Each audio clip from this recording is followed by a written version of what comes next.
अच्छा क्वेश्चन था ना, वो ये था कि आपकी नमाज में हाँ बात कि वो अभी तो बड़ा सादा सी बात है। नमाज के अल्फाज में जो हज़रत सल्लल्लाहु अलैहि वसल्लम से मरवी हैं, हमारे और आपकी नमाज के दरमियान एक ज़र्रे का भी फ़र्क नहीं। क़िबला वही है, मसाइल वही हैं, वुज़ू के, गुस्ल के, नमाज के अल्फाज के और दुआओं के जो नमाज में पढ़ी जाती हैं, एक ज़र्रे का भी फ़र्क नहीं। इसलिए ये बात अगर कोई कहता है झूठ बोलता है, हम उसका क्या इलाज करें? कोई झूठ बोले तो 100% वही नमाज है। अब यहाँ होगी आज नमाज,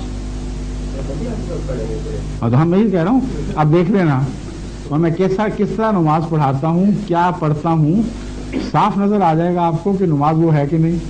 वैसे किसी ने ये कहा था कि शायद आपने थोड़ी सी तरमीम कर दी है कि to incorporate your concept of Ahmadi in it, you see. So that was the thing. हमें समझ आपका सवाल बिल्कुल साफ है। मुझे आपके सवाल पर जरा भी एतराज नहीं। आप तो शरीफुल नफ्स साफ आदमी हैं, कोई गलत बात नहीं की आपने। जो झूठ है मैं आपको यही कहता हूँ, झूठ है। एक जर्रा भी तरमीम नहीं की, एक नुक्ता भी तरमीम नहीं की। और अगर हम करें तो हम काफिर हो जाएंगे। मोहम्मद रसूलुल्लाह की कायम करदा नमाज जो आपने समझी, उसमें तरमीम का दावा करने वाला ही झूठा और इस्लाम से खारिज है।